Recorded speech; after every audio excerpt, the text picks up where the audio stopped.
प्रधानमंत्री इंदिरा गांधी की हत्या 31 अक्टूबर 1984 को नई दिल्ली के सफदरगंज रोड में स्थित उनके आवास पर सुबह 9:30 पर की गई थी। आखिर उनके ही अंगरक्षक बेअंत सिंह और सतवंत सिंह ने इंदिरा गांधी को गोली क्यों मारी? आखिर ऐसा क्या हुआ था कि देश के प्रधानमंत्री के ही अंगरक्षक उनके ऊपर गोली चलानी पड़ी और इतनी गोली की जिससे उनकी मौत हो गई?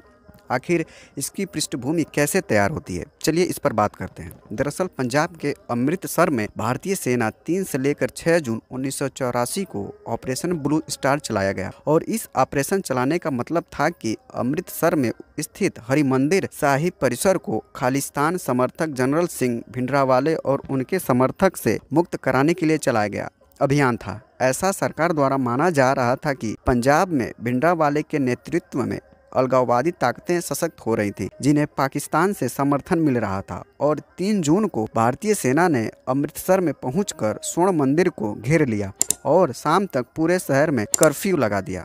और अगले दिन 4 जून को सेना ने गोलीबारी शुरू कर दी थी ताकि मंदिर में मौजूद हथियारों और उनके ताकतों का अंदाजा लगाया जा सके। और इसका जवाब बहुत ही कठोर मिला, जिससे 5 जून को और हथियार और टैंकों का इस्तेमाल करना पड़ा और सिख लड़ाकों के बीच असली भिड़ंत शुरू हुई। इस सैन्य कार्रवाई में भीषण जान माल का नुकसान हुआ और इसकी नुकसान में एक अकाल तख्त भवन था, जो कि धार्मिक दृष्टि से बहुत ही महत्वपूर्ण था और वह गंभीर रूप से नुकसान हुआ। रिपोर्टों के अनुसार स्वर्ण मंदिर पर भी गोलियां चलाई, जो ऐतिहासिक दृष्टि से महत्वपूर्ण पुस्तकालयों का जल गया। इस कार्यवाही की कई कारणों से निंदा की गई, विशेषकर सिख धार्मिक भावनाओं को ठेस पहुंचाने के लिए इंदिरा गांधी की सरकार सिखों के बीच अत्यंत अलोकप्रिय हो गई और इस तरह के कार्रवाइयों से सरकार के प्रति अविश्वास का माहौल पैदा होने लगा।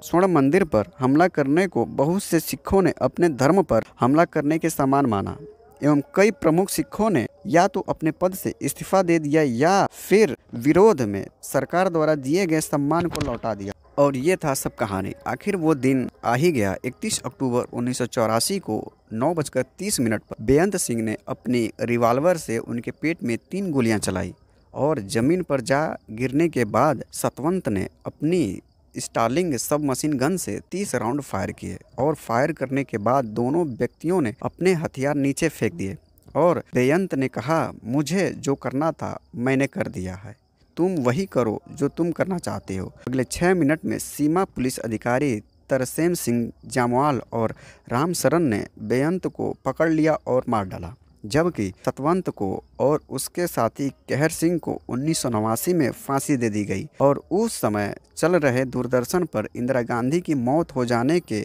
10 घंटे बाद सलमा सुल्तान ने पहली बार खबर दी थी।